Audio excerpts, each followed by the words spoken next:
Em nome do Pai, e do Filho, e do Espírito Santo. Amém. Deus abençoe você, Deus abençoe sua família. Dia 23 de abril, vamos meditar Lucas capítulo 24, versículo de 13 a 35. Hoje eu vou usar não a tradução da liturgia da missa, mas vou usar a tradução da Bíblia da Ave Maria. Lucas 24, 13 a 35. Nesse mesmo dia, 2 discípulos caminhavam para uma aldeia chamada Emaús, distante de Jerusalém, 70 estádios. Iam falando um com o outro de tudo que se tinha passado. Enquanto iam conversando e discorrendo entre si, o mesmo Jesus aproximou-se deles e caminhava com eles. Mas os olhos estavam-lhes como que vendados e não o reconheceram. Perguntou-lhes então: de que estáis falando pelo caminho e por que estáis tristes? Um deles, chamado Cleofas, respondeu-lhe: és tu acaso o único forasteiro em Jerusalém que não sabe o que nela aconteceu nesses dias? Perguntou-lhes ele: que foi?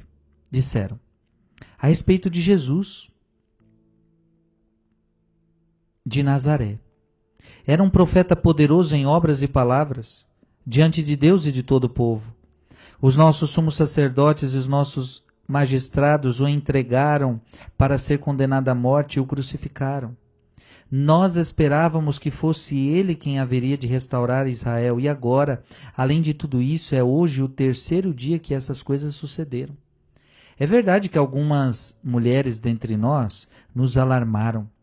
Elas foram ao sepulcro antes do nascer do sol, e não tendo achado o seu corpo, voltaram dizendo que tiveram uma visão de anjos, os quais asseguravam que está vivo. Alguns dos nossos foram ao sepulcro e acharam-no assim como as mulheres tinham dito, mas a ele mesmo não viram.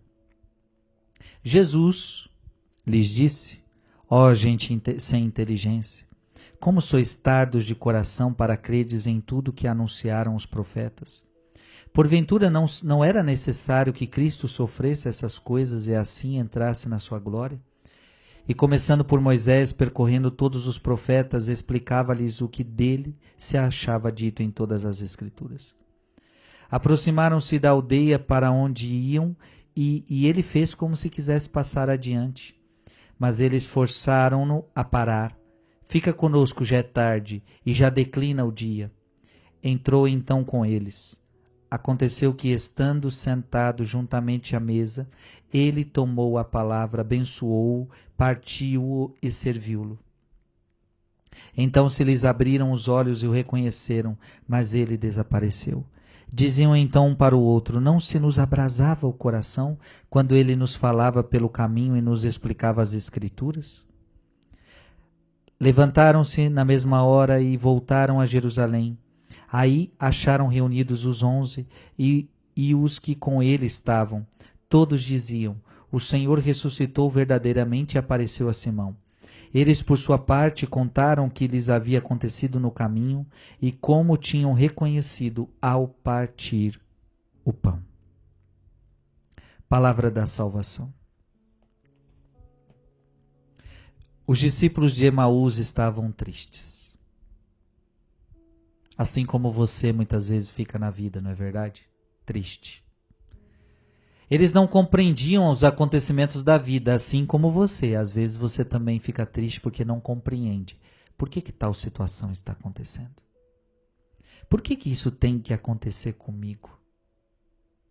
Veja, muitas vezes a tristeza vem porque a gente não compreende os acontecimentos da vida. E eles não estavam entendendo nada. Por que Jesus tinha morrido, porque tudo aquilo tinha acontecido. E enxergavam tudo como fracasso. Veja, gente, esse é um grande motivo que gera tristeza no nosso coração. Quando enxergamos uma aparente derrota como um fracasso. A cruz não foi fracasso. Mas eles estão enxergando como se fosse. Tem coisas na sua vida que não são fracasso. Mas você enxerga como fracasso. Até mesmo as coisas piores da sua vida, elas não são fracassos. elas podem ser trampolins para você chegar a lugares mais altos. As coisas que você viveu de mais duras podem ser purificação para a sua santidade. Veja que esses homens estão sem esperança na vida. Eles não estão compreendendo os acontecimentos da vida. Enxergam tudo como fracasso. Agora, quando é que tudo isso muda? Quando você entende que Jesus está vivo. Por que eles estavam tristes? Por que tudo era fracasso? Porque Jesus está morto. Quando você entende que Jesus está vivo, tudo muda na sua vida. Jesus começou a caminhar com eles, mas eles não perceberam.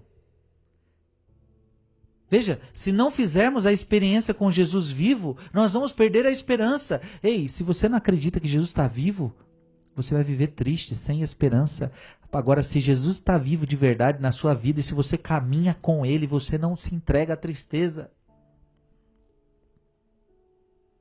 Porque só Jesus, preste atenção que isso é forte, só Jesus dá o verdadeiro sentido aos acontecimentos da vida, às nossas experiências. Até mesmo as coisas ruins, Jesus dá verdadeiro sentido. Quando Jesus entra na tua vida, meu irmão, até o que não presta na sua vida vira motivo da sua glória, vira motivo da tua vitória. Os aparentes fracassos se tornam as suas maiores glórias. Eles recuperaram a esperança e a alegria. Nós vemos isso, eles recuperaram. Jesus começa a dar o verdadeiro sentido aos fatos ocorridos. Jesus finge ir embora para que eles sintam a necessidade de abrir o coração, para que eles percebam que quem está falando com eles. Tem vezes que Jesus, ele provoca você para que você entenda que Ele está do teu lado. Jesus provoca você para que você o aceite. Às vezes muita gente, na hora da dor que fala, eu te aceito, Senhor. Tem gente que na hora da dificuldade que abre o coração para Deus, por exemplo. Eles só recuperaram a alegria e a esperança quando eles viram Jesus. Em resumo, sem Jesus você não tem alegria. Sem Jesus você não tem esperança. Jesus, Ele dá sentido a toda a tua vida, até as coisas ruins. Quem tem Jesus, meu irmão, até coisa ruim vira coisa boa. Por quê? Porque a Bíblia diz que tudo concorre para o bem daqueles que amam a Deus, até as coisas ruins. Porque Deus é aquele que tira do mal coisas boas. Glória a Deus. Deus te abençoe. Em nome do Pai, e do Filho, e do Espírito Santo. Amém.